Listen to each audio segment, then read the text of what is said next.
მოგესალმებით კიდევ ერთხელ. დღეს რაღაცნაირი ესეთი პატივი მერგო, რომ პირველი ლექცია ჩემი არის, მე უნდა დავიწყო თქვენთვის აინ რენდის გაცნობა. აინ რენდის შევეცდები, რომ აინ რენდის ბიოგრაფიის და შემოქმედების რაღაცნაირი ნაზავი გავაკეთო და იმეც ვიტოვებ, რომ საინტერესო გამოვა. ზოგადად ჩემი აზრით რა ვქნა? ხმა მაღლა? რიხით.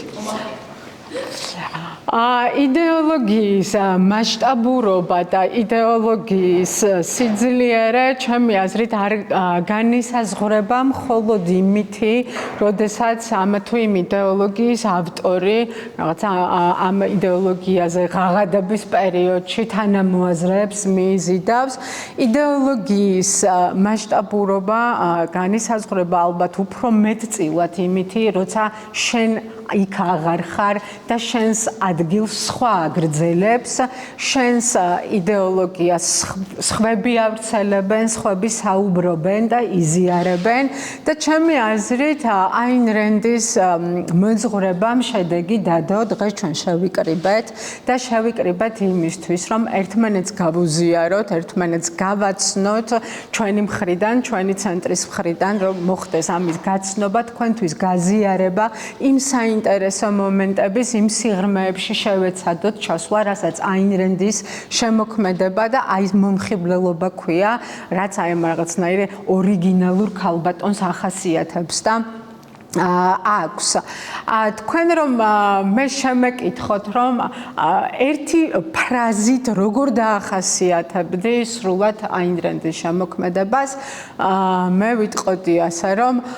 ეს რაღაცა ჩემი ჩამოყალიბებული ფრაზა არის, რომ კოლექტივიზმი მტერია თავისუფლების, კოლექტივიზმი მტერია ინდივიდუალიზმის, კოლექტივიზმი მტერია ყოველივე სიკეთის და ნიჭიერების აღზევების და ჩემი თვალით დანახული აინ რენდი აი ამ პათოსში ზის სრულად მისი შემოქმედება და მისი მოღვაწეობა. და მე მინდა დავიწყო აინ რენდის ბიოგრაფიის იმ მონაკვეთით, ის დაიბადა 1905 წელს, ცხოვრობდა, იყო აინ რენდი არის ფსევდონიმი, ქალბატონი იყო ალისა როზენბაუმი, ცხოვრობდა პეტერბურგში, ძალიან ისეთ დიდ და ლამაზ სახლში, პეტერბურგის ცენტრში. ის იზრდებოდა თავის დებთან ერთად, ყავდათ მოახლეები, ყავდათ ძიძები, მზარეულები. ეს საკმაოდ ისეთ პრივილეგირებულ ოჯახში ცხოვრობდა. ისინი ისვენებდნენ, აი მაგალითად ყირიმში, იმ დროს ყირიმში დასასვენებლად წასვლა რაღაც ეს მაღალ საფეხურზე, სოციალურ საფეხურზე ყოფნას მიუთითებდა. ასევე დადიოდნენ და ასევე დადიოდნენ შვეიცარიაში, ავსტრიაში და ანუ დაახლოებით თქვენ ხვდებით აინ რენდს რამდენად მრავალფეროვანი და ლამაზი ცხოვრება ჰქონდა. ამასთან ერთად მამამისი იყო ზინოვი როზენბაუმი, რომელმაც განათლება მიიღო პეტერბურგში, რომელიც ფლობდა კერძო ბიზნესს და ჰქონდათ მათ თავიანთი აფთიაქი პეტერბურგის ცენტრში. დედა იყო გამორჩეული ინტელექტით, ესეთი ძალიან კულტურული ქალბატონი და ისინი კიდევ ერთხელ ვიმეორებ, იყვნენ ებრაელები და ძალიან საინტერესო რაც არის, ანუ ებრაულ ადათ-წესებთან ერთად ისინი ძალიან აღიარებდნენ დასავლურ ღირებულებებს. ეს თქვენ ხვდებით ალბათ 1905 წელს დაიბადა რენდი და აი ამ პერიოდში ხდება, ისინი თავიანთ შვილებს ყოველთვის უხსნიდნენ განათლების ფას, დასავლური ღირებულებების ფას და აი ამ ძალიან საინტერესო და ძალიან კარგ გარემოში გაიზარდა და როდესაც აინ რენდი არის თინეიჯერი, ეს რაღაცა ავადსახსენებელი ოქტომბრის რევოლუცია, ჩვენ ეს ყველამ ვიცით, არა მარტო აინ რენდის ოჯახმა და იმდროინდელმა ბურჟუაზიამ ეს ჩვენ მხრებზეც გადაიარა, ქართველების მხრებზეც რომელმაც შემდგომ ძალიან ხანგრძლივი პერიოდის რკინის ფარდა გამოიწვია სამწუხაროდ ჩვენს ცხოვრებაში და აინ რენდის ოჯახის კარებზე დააკაკუნეს და უთხრეს, რომ მას ჩამოართვეს ის კერძო ბიზნესი, რაც მის ოჯახს გააჩნდა. ასევე სახლში შეუსახლეს სხვა მუშურგლეხური მოკლედ ერთობა, როგორც იყო მაშინ და ეს ძალიან საინტერესო მომენტია, რომ ეს ის პერიოდია, როცა პროპაგანდა მძვინვარებს, როდესაც ადამიანები მოცულიანი არიან იმ აზრით და განსაკუთრებით ეს მუშურგლეხული ეს პროლეტარიატი იმ აზრით, რომ ჩვენ რაღაცა კლასობრივი დისბალანსი უნდა აღმოფხრათ ჩვენს ქვეყანაში და არა მარტო და ამას რაღაცა ეს მარქსი უმაგრებდა ხო მათ მხარს და ну აი რაღაცნაირი ესეთი ფინანსური თუ ეკონომიკური თანასწორობა უნდა ყოფილიყო საზოგადოებაში, რაც მარქსმა ჩვენ რომ ნამდვილად შეგვიძლია მით უმეტეს ამ გადასახედიდან ვთქვათ, რომ შეუსრულებელი ანდერძივით დაგვიტოვა და აი ეს საზოგადოება არის მოცული ამ ფაქტით, ну პროპაგანდა მიდის აი ამ კლასობრივი დისბალანსის აღმოფხვის და პროპაგანდას ზოგადად რომ ვთქვათ აქვს ორი მიმართულება, ერთი ძირითადად პროპაგანდა ნიშნავს, რომ ემოციურ ფონზე ურტყავს ადამიანების და მეორე თიშავს რაციონალურ აზროვნებას და ნუ არც გაგვიკვირდება, იმიტომ რომ ეს ისეთი ფენა იყო, რომელმაც ძალიან ბევრმა წერა-კითხვა არ იცოდა და ვერც მოთხოვო შეიძლება ხო ესეთი განვითარების ადამიანს ან რაციონალური აზროვნება ან თუნდაც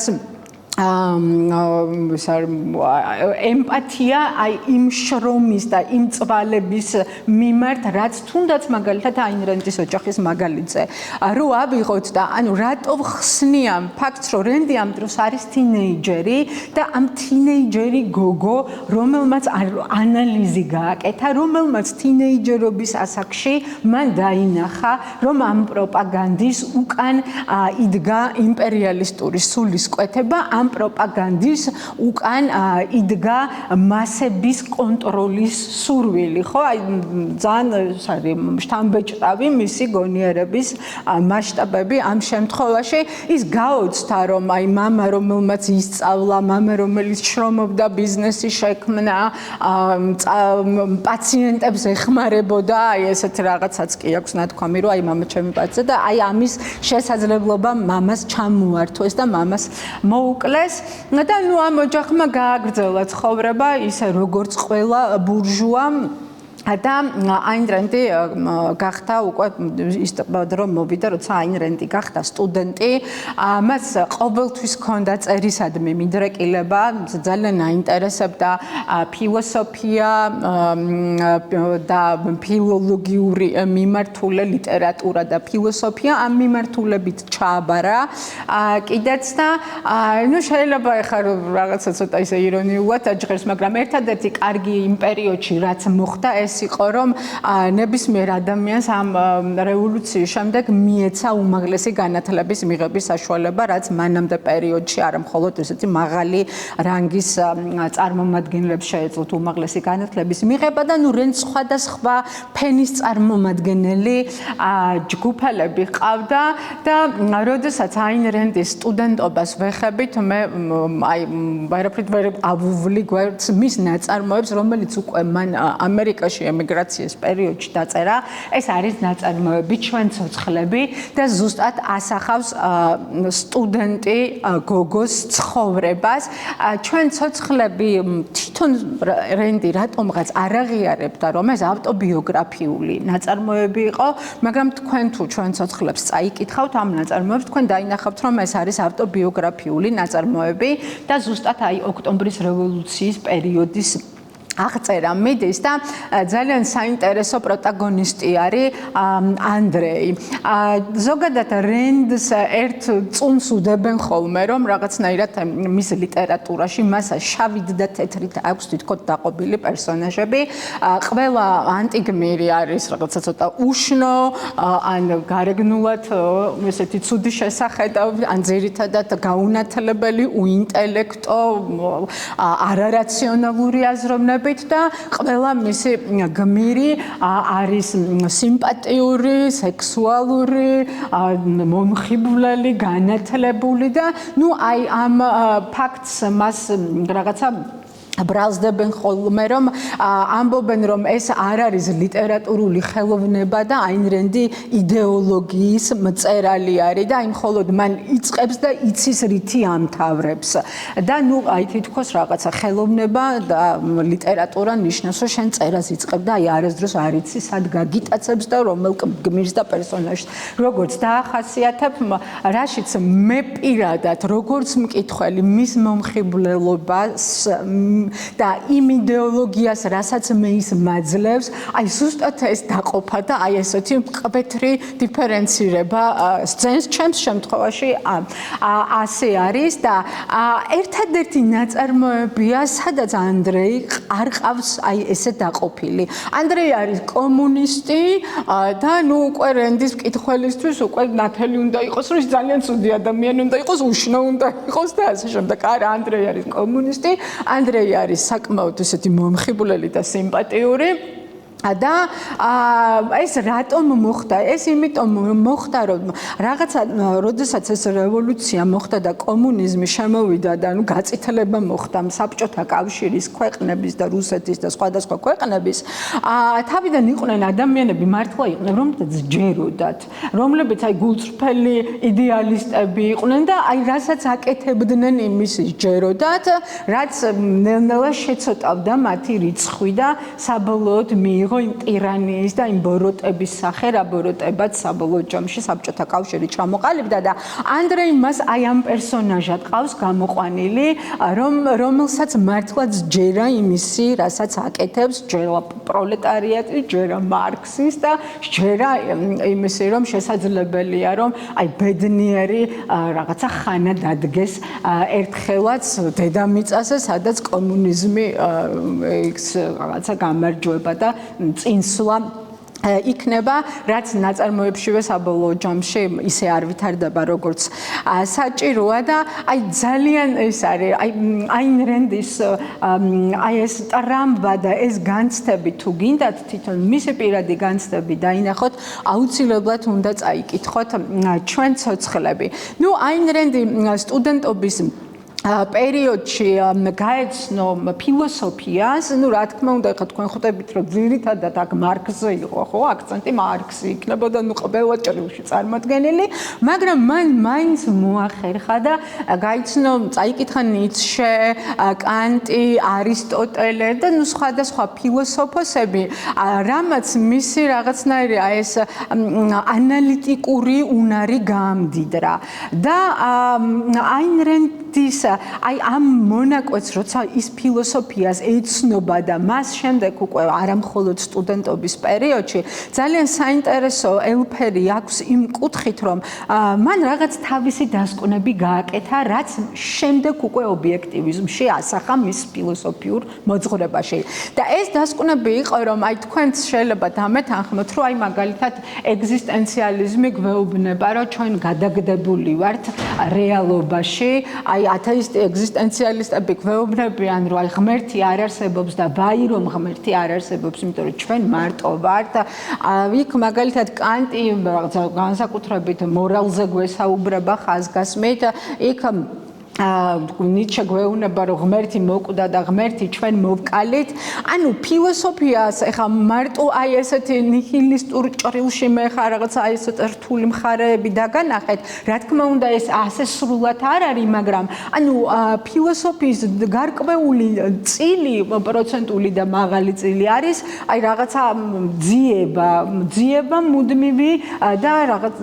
დასკვნების გაკეთების მცდელობა და ვერამოხსნის პროცესი, რაც რენდთან აი რაღაცნაირად არ მოდიოდა. რენდს უნდოდა, რომ მას შეექმნა მოძღვრება, სადაც კითხვებს დასვამ და კითხვაზე პასუხი შენ გექნება, სადაც ადამიანი არ იქნება დაკნინებული და ძირითადი ღერძი ყველაფრის რის ირგვლივ იქნება ინდივიდი და მან ეს შეძლო ობიექტივიზმის სახელით და ეხლა ისევ იმ მომენტს რო დაუბრუნდეთ მისი საბჭოთა კავშირში ცხოვრების პერიოდში ეს ის პერიოდია არა მარტო ამ მონაკვეთში მე-19 საუკუნის ბოლოს მე-20 საუკუნის დასაწყისში ებრაელების ანტისემიტიზმი ძვინვარებდა საბჭოთა კავშირში ებრაელების დისკრიმინაცია მიდიოდა ეთნიკური თუ რელიგიური ხაზით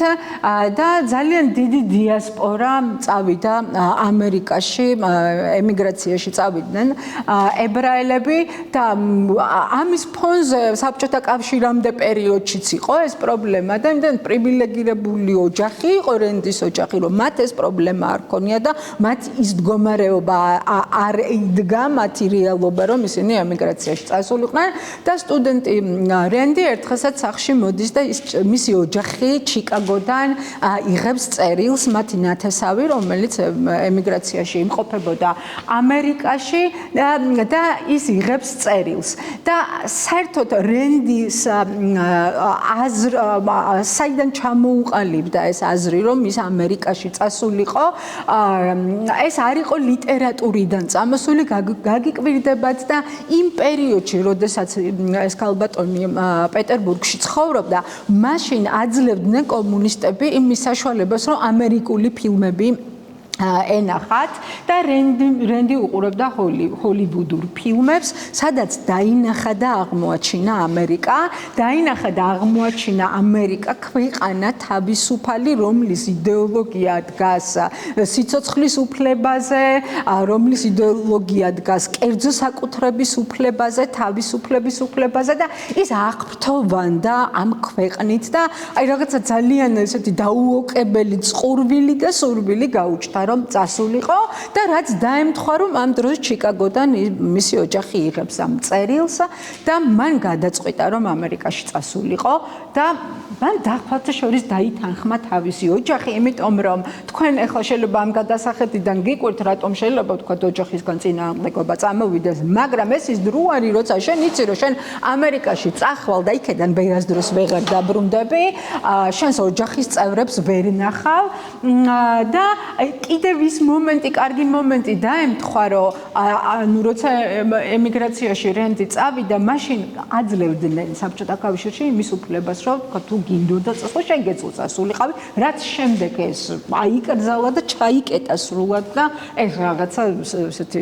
აუსრულებელი ოცნებად იქცა, რომ საზღვარგარეთ ადამიანი წასულიყო, თუნდაც ამოგზაუროთ და ეს ძალიან რთულ ეტაპებთან იყო დაკავშირებული და ნუ მოკლედ რენდმა ეს მოახერხა, ოჯახი დაითანხმა და ის ამერიკაში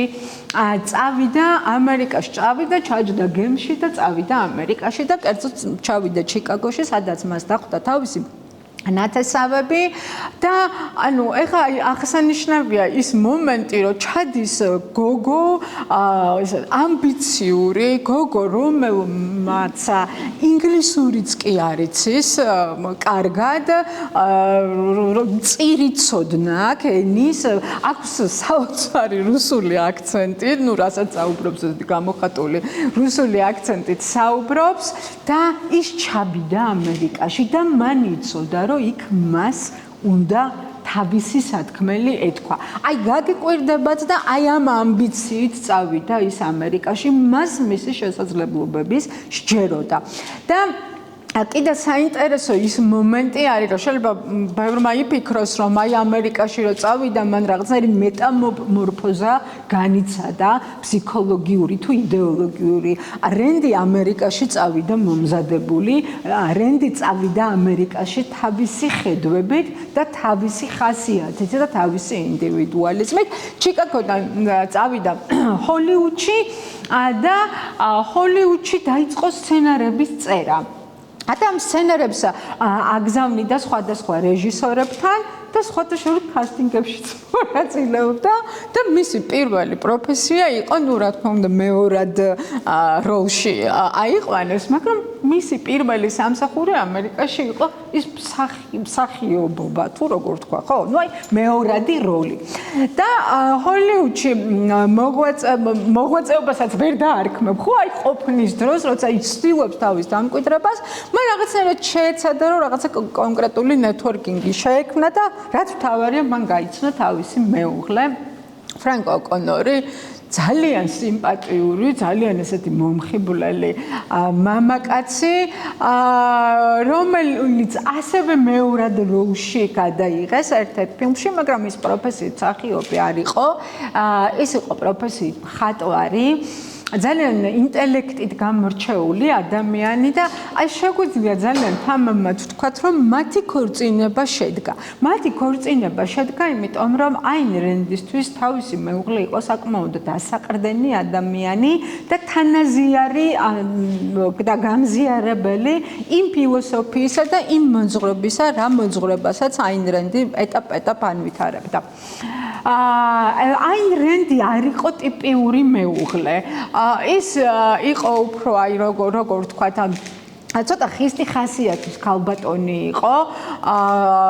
რომელსაც ანუ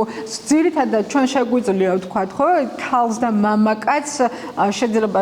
შინაარსი არ განასხვავებს მაგრამ ფორმა გამოხატვის განასხვავებს ხო აი რაღაცნაირად ცოტა ისეთი იყო ხისტი იყო რაც ქალებისთვის არ არის ნაკლებად დამახასიათებელი ძალიან შეუპოვარი იყო და ამ დროს ფრანკ ოკონორი მისთვის იყო ძალიან კომფორტული და დასაყრდენი მეუღლე და აი ძალიან საინტერესო წყვილი შედგა მათი ურთიერთობით დაიწყო აინ რენდმა სცენარებიდან გადავიდა ნაწარმოების დაწერაზე როგორც უკვე მოგახსენეთ პირველი ნაწარმოები მან შექმნა ჩვენ ცოცხლები შემდეგ შექმნა ჰიმნი ნოველა რომელზეც შემდეგში მოგახსენებთ პირველწყარო და ატლასმა მხრები გაშალა. როდესაც რენდმა ნაწარმოებების შექმნა დაიწყო, აი ძალიან საინტერესო და ცოტა ესეთი ბედის ირონია თითქოს, ნუ გასაგებია რომ მან შექმნა საბჭოთა კავშირის მხილება, პირველი ნაწარმოები, ეს იყო სრულიად საბჭოთა კავშირის მხილება ნაწარმოები და სხვათა შორის ერთ-ერთ რაღაც ინტერვიუში მკვლევარის ინტერვიუ იყო, რომელიც რენდის ცხოვრებას იკვლევს, იქ იყო ნაბოკოვის და რენდის შედარება, იმიტომ რომ ნაბოკოვსაც იგივე ნაბიჯები აქვს ცხოვრებაში გავლილი, ისიც პეტერბურგელი იყო და სხვათა შორის არსებობს ცნობები, რომ ისინი ოჯახებით მეგობრობდნენ და რენდი მეგობრობდა ნაბოკოვის დასთან და ხშირად დადიოდა მათთან სტუმრად. ნუ ნაბოკოვი არის მე-20 საუკუნის უდიდესი შედევრის ლოლიტას ავტორი და არა მარტო ლოლიტას ავტორი, მაგრამ ნუ აი მისი მაგნუს ოპუსი არის ლოლიტა. ამ დროს იგივე პერიოდში ცხოვრობენ, ორივე ერთ პერიოდში ცხოვრობს ამერიკაში. ამ დროს რენდი არის ატლასის შემქმნელი და ნუ ლოგიკურად იყო ამის ფიქრი, რომ ისინი ალბათ მათ ჰქონდათ ერთმანეთის ინფორმაცია, მაგრამ იმის ფაქტები, რომ ისინი ან ამერიკაში ერთმანეთს ეკონტაქტებოდნენ, რამე გადაკვეთა ჰქონდათ, ეს ასე არ არის და ანუ რისი თქმა მინდოდა, რომ ნაბოკოვმა შექმნა მხილება საბჭოთა კავშირის ნაწარმოები, მაგრამ აი რენდს რომ აქვს აი ესეთი შიგნიდან დანახული საბჭოთა კავშირი, იმიტომ რომ მან იქ იცხოვრა, ნაბოკოვი უფრო ადრე წამოვიდა ემიგრაციაში ვიდრე რენდი და აი ესეთი გამოხატული მხილება საბჭოთა კავშირის. რაც შეეხება ჰიმს, ჰიმნი არის დისტოპიური ნაწარმოები, ჩემი აზრით, როგორც ვთქვათ, ორუელის 1984 მხოლოდ საბჭოთა კავშირის მხილება არ არის ზოგადად ტოტალიტარიზმის რაღაცა სახელმძღვანელოა ჩემი თვალთახედვით და ანუ ამ ორ ნაწარმოებს აღიქვამდნენ როგორც ანტირუსული და ჩვენ უნდა აღვნიშნოთ, რომ ეს ახლა ნახეთ რომელი პერიოდია, როდესაც რენდმა ეს ორი ნაწარმოები შექმნა, როდესაც ამერიკაში არის რუზველტის მმართველობის პერიოდი, ეს არის ეკონომიკური კრიზისი, დიდი დეპრესიის ხანა არის და აი რაღაცა ამერიკაში საბჭოთა კავშირზე და კერძოდ კომუნიზმზე თითქოს არ აქვს ისეთი ცხადი ინფორმაცია და რაღაცა რომანტიზაციაც კი იგრძნობა საბჭოთა კავშირის, სადაც ადამიანები ფიქრობენ, იმიტომ რომ ფინანსური პრობლემები შეექმნა იქ თითოეულ ოჯახს, სადაც ადამიანები New York Times-იც წერდა, რომ აი საბჭოთა კავშირი როგორი წარმატებული პროექტია და კომუნიზმმა ხალხი ააყვავა და იქ როგორ კარგად ცხოვრობენ, იმიტომ რომ ჩვენ ვიცით, რომ ეს ზოგადად манипуляция და ესეთი შეფუთვა მათ ძალიან კარგად ეხერებოდა, რაღაც პერიოდამდე საბოლოო ჯამში რა თქმა უნდა სოფლიომ შეიტყო ყველაფერი, იმიტომ რომ აი დელეგაციები როცა ჩადიოდნენ საბჭოთა კავშირში იქ ხდებოდნენ რაღაცა ბედნიერი მხიარული სახეებით ხალხი, რომ აი რა კარგია ცხოვრება. მოკლედ და ანუ რენდი აღიქმებოდა რენდის ნაწარმოები როგორც რაღაცა ანტირუსული თეორია თითქოს და ცოტა გაუჭირდა კიდეც ამ ნაწარმოებების გამოშვება თავიდან და ამაზე ძალიან გაბრაზებული იყო და მან ესეთი ფრაზაც კი თქვა, რომ ტოტალიტარიზმი ერთ დღეში არ იქმნება და ანუ შეშფოთებული იყო ამ კომუნისტური რომანტიზაციის შემჩნებით და მან თქვა, რომ აი რაღაცა ჩვენთვისაც ძალიან საინტერესოა ალბათ აი ამ კუთხით დაფიქრება, რომ მან თქვა, რომ ადამიანები თავად არიან თავიანთი სახელმწიფოს ავტორები და თავიანთი ხელმძღვანელების ავტორები და ადამიანები ცუდ სახელმწიფოს ქმნიან პასიური მოქალაქეები, რომ მოქალაქეები, რომლებიც მხოლოდ საკუთარ ოჯახზე ან საკუთარ ვიწრო ინტერესებზე არიან ორიენტირებული და აი ამაზე მას რაღაცა ესეთი მწვავე რეაქცია ჰქონდა, ну რა თქმა უნდა, ხა კომუნისტურმა წყობამ ამერიკას თუ ვერაფერი ვერ დააკლო და არანაირი ფეხი იქ არ მოუკიდია, მაგრამ აი ეს რაღაცა მომენტიც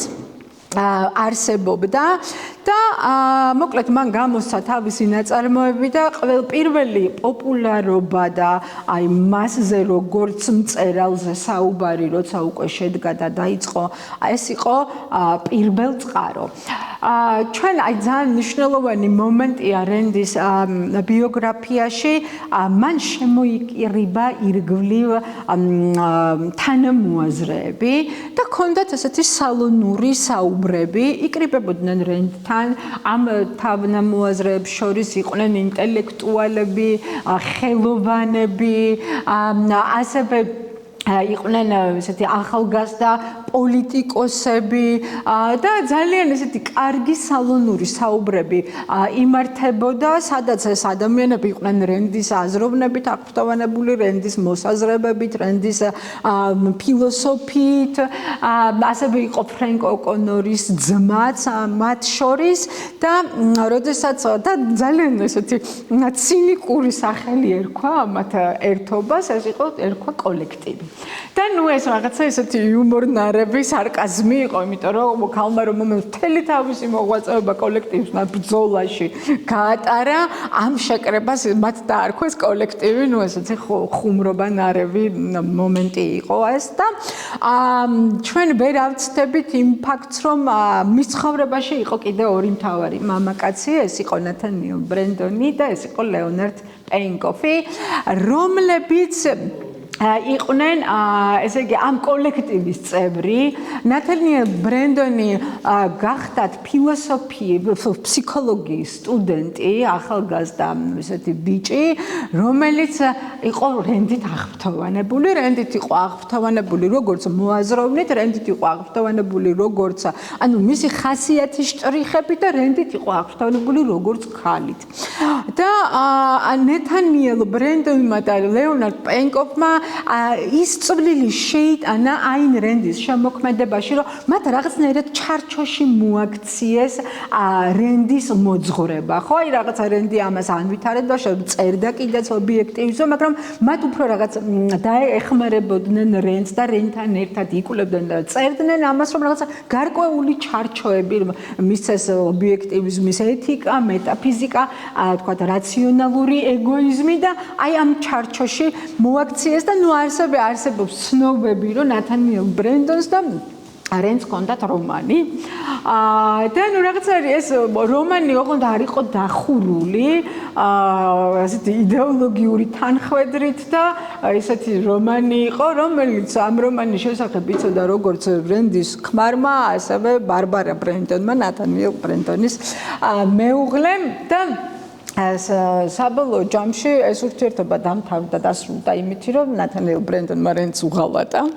და რენდმა ეს არაპატია. თქვენ შეიძლება იფიქროთ რომ ნუ თავადაც იგივეს აკეთებდა, მაგრამ რენდი არ იყო სტანდარტული ქალბატონი, რენდი არ იყო ის ქალბატონი, რომელიც აი რაღაცა ესეთი სოციალურ ნორმებში ჯდებოდა. ის თვლიდა რომ ეს არ იყო ტყუილი, ეს არ იყო დაფარული, ამის შესახებ იცოდა როგორც მის მეუღლემ, ასევე ნათანიელის მეუღლემ და ეს ამას არ თვლიდა განსაკუთრებულ ფაქტად და ტყუილად და მან როცა უღალატა და როცა რენდი მოატყუა ეს ხათაშორის არაპატია და ნუ რაღაცა ღია წერილითაც კი მიმართა მას და საბოლოო ჯამში მისი ინტელექტუალური მემკვიდრე გახდა ლეონარდ პეინკოფი. როდესაც ვლაპარაკობთ პირველ წყაროზე, პირველ წყარო რა ხდება? ხო პირველ წყარო როგორც თქვი აინ რენდის ეს ნაწარმოები აღმოჩნდა მისი პოპულარობის დასაწყისი. როდესაც მან ეს ნაწარმოები შექმნა, მას უკვე იწვევდნენ ტელევიზიებში, საუბრობდა თავის მოძღვრებაზე, მონაწილეობდა დებატებში და უკვე ესეთი ცნობილი ქალბატონი გახდა და აი ძალიან საინტერესო არის ჩემთვის პირველ წყაროს შინაარსი. ეს არის ნაწარმოები, რომელიც იწყება ესე იგი აი როგორ ვთქვა, ტრადიციებს ჩაბღაუჭებული პროფესურა, რომელიც წარმოადგენს კოლექტივს და ინოვატორი სტუდენტი რომელიც წარმოადგენს აი ეს არის რორკის და უნივერსიტეტის დაპირისპირებით იწყება პირველ წყარო ნაწარმოები ეს არის კოლექტივიზმი versus ინდივიდუალიზმი და თქვენ წარმოიდგინეთ რომ ნაწარმოებში ასახული არის უნივერსიტეტის პროფესურა რომლებიც ხედავენ ყავთ სტუდენტი არის ინოვატორი სტუდენტი არის რევოლუციური იდეების ავტორი განსაკუთრებული სიახლის და დანერგვის სურვილით გამსჭვალული და მეორე მხარეს პროფესურა რომელიც თვლის რომ მას ტრადიციებს ართმევენ, რომ ხუროთმოძღვრებაში რაც შეიქმნა, უკვე რაც შექმნილია, ეს აღარ უნდა გადაიხედოს და სახიფათოსაც კი უწოდებენ რორკის ინოვაციას. აი რაც ჩემთან ძალიან ახლოს მოვიდა, იმიტომ რომ ჩვენ სოციუმში ვხვდებით, ხო, ესეთ რაღაცას ტრადიციებზე ჩაბღაუჭებული კოლექტივი, რომელიც გვეუბნება, რომ იცი რა დასავლეთი კარგია, დასავლეთი სიმდიდრეა, დასავლეთი განათლებაა, მაგრამ ჩვენ დასავლეთი ტრადიციებს გვართმევს. ანუ აი ტიპიური მაგალითი არის იმისი, რომ აი კოლექტივის და ინდივიდუალიზმის ჭიდილის და ამ დროს მეორე მხარეს დგას უკომპრომისო იდეალისტი, მეორე მხარეს დგას ინდივიდუალიზმით გამსჭვალული ნიჭიერი ახალგაზრდა, რომელიც მათ იცის რა უნდა და აი საოცრება ის არის, რომ ძალიან მარტივ რამეს ითხოვს სივრცეს ხელოვნებისთვის, თავისუფალ სივრცეს ხელოვნებისთვის, რომელ თავისუფალ სივრცეს ჰაუარდ რორკს უზღუდავენ და აი წარმოიდგინეთ როგორი ოქსიმორონია ხელოვნება და ქმნილება ინდივიდუალიზმის გარეშე ეს ხომ აბსოლუტური შეუსაბამობა არის იმიტომ რომ ხელოვნება ეს თავად ინდივიდუალიზმია ხელოვნება ეს თავად უნიკალურობა არის და მას ამასთან დაკავშირებით ძალიან ბევრი პრობლემები ექმნება და ძალიან კარგი ფრაზა არის ჟან-ჟაკ რუსოსი, რომელიც ძალიან მომწონს. ჟან-ჟაკ რუსო ამბობს ასეთ რამეს, რომ მე არ ვთვლი, რომ თავისუფლება არის ის, რაც გინდა რომ აკეთო. თავისუფლება არის ის, რაც არ გინდა რომ აკეთო და არ აკეთებ. და აი რო დაუფიქრდე მართლაც ასე არის, ხო, როდესაც შენ შეგიძლია რომ აი რაღაცის კეთება არ გინდა, არ გსურს და არ აკეთებ, აი ეს არის თავისუფლება და ზუსტად ამის მაგალითი არის ჰაუარდ რორკი, რომელიც საკუთარი პროფესიული მოვალეობის შესრულების ხარჯზეც კი თავისი ფინანსური მდგომარეობის ხარჯზეც კი უარს ამბობს ის წავიდეს კომპრომისზე, ის წავიდეს იმ უზნეობაზე, რასაც ინდივიდუალიზმის და აი ამ მისი შინაგანი აი ამ პროტესტის დათმობა ქვია და აი ჩემთვის ობიექტივიზმის ყველაზე წმინდა მაგალითი არის ჰაუარდ რორკი, აი მე მაგალითად ყველაზე ძალიან მომწონს ის ამ გმირებში, სადაც ძალიან კარგად ჩანს რა ძალა აქვს ინდივიდუალიზმს, რა შეუძლია ინდივიდუალიზმს და რა სიძლიერეს ფლობს ადამიანი, რომელიც არის უკომპრომისო ამ ბრძოლაში და ამ მიმდინარეობაში და ამ გზაში და ინდივიდუალიზმს რაც შეეხება ჩემთვის კიდევ მეტად საინტერესო არის ნაწარმოები, რომელიც აინ რენდმა შექმნა და გამოსცა 1927 წელს. ეს ჩვენ ვიცით, რომ არის ფაშიზმის და კომუნიზმის რაღაცა არსებობის ხანა და მან გამოსცა ნაწარმოები, რომლის სტრუქტურირება ჩემი თვალთა ხედვით არის ასეთი სახელმწიფოს დესტრუქციული ჩარევა ერთ მხარეს და მეორე მხარეს ინდივიდუალიზმის ძალა. აინ რენდმა ეს ნაწარმოები, ეს არის ნოველა მცირე ზომის, დაახლოებით არის 100 გვერდის ოდენობის ნოველა, რაღაცა მოთხრობის ფორმატიც აქვს, ეს არის ჰიმნის სახელწოდებით და შინაარსი მოკლე, თუ შეიძლება ამ ნაწარმოების ვთქვათ, რაღაც ესეთი სპოილერის გარეშე არის სახელმწიფოს ჩარევა ადამიანების ცხოვრებაში და მეორე მხარეს დგას აი ესეთი ძალიან საინტერესო პროტაგონისტი ბიჭი და აი წარმოიდგინეთ ჩვენი პირველი იდენტიფიკაციის წყარო, ჩვენ შეგვიძლია ვთქვათ, რომ არის ჩვენი სახელი და გვარი. მე მაგალითად ძალიან მომწონს ჩემი სახელი და გვარი ანიკო კიელი, აქ ვთვლი, რომ ძალიან კარგი ჟღერადობა და შერწყმა აქვს ამ ორივეს ერთად და როდესაც შენი პირველი იდენტიფიკაციის წყაროს გართმევენ, შენ სახელი და გვარი არ გაგაჩნია და შენ რაღაცნაირად ჩატივტივებული ხარ რიცხობრივ აღრიცხვაში. აი ეს ისეთი ემოციური ფონი არის, როცა ამ ნოველას ეცნობი და ამ დროს მახსენდება კამიუს სიტყვები, როდესაც შენი მდგომარეობა ასახავს მონურ გარემოს, შენი არსებობა უნდა გახდეს იგივე, რაც შენი ამბოხება და ამ ნაწარმოების პროტაგონისტი ბიჭი არის ჩემი აზრით კამიუს სიტყვების ნათელი მაგალითი, როცა მისი არსებობა ამ ქვეყანაზე გახდა მისივე ამბოხება და მან შეძლო სიბნელიდან გამოსვლა და მან მეტაფორაში ასრულა და მეტაფორაში ასრულა მან სიბნელე გაანათა, მან იპოვა ესეთი რაღაცა გვირაბი, რომელ გვირაბშიც ის მიდიოდა ყოველდღიურად და მან გამოიგონა ნატურა. მან ნატურა გამოიგონა და ის გახდა ადამიანი, რომელმაც შეძლო უდიდესი დესტრუქციის, უდიდესი ძალადობის ქვეშ საკუთარი ინდივიდუალიზმის გამოვლენის. აი ყველაზე მოწყვლადი პროტაგონისტი არის ჩემი თვალით ჰიმნის პროტაგონისტი ბიჭი და ყველაზე იმედი იმედის მომცემი ყველაზე ნათლად ჩანს, როცა შენ ადამიანი, შენ მიდიხარ იმ გზაზე, რასაც უკომპრომისობა ქვია, როცა შენ ეს თვისება გაქვს და როცა შენს ინდივიდუალიზმს ავლენ, ის უცილობლად მიგიყვანს წარმატებასთან, ის უცილობლად მიგიყვანს იმ გზაზე, რა გზად შენ დაისახე და ამ დროს ჩვენ ყავს აინ რენდი, მწერალი, მხარდამჭერი, ყველაზე დიდი აი სუმაგის თქმა მინდა რომ აინ რენდი არის მწერალი, რომელიც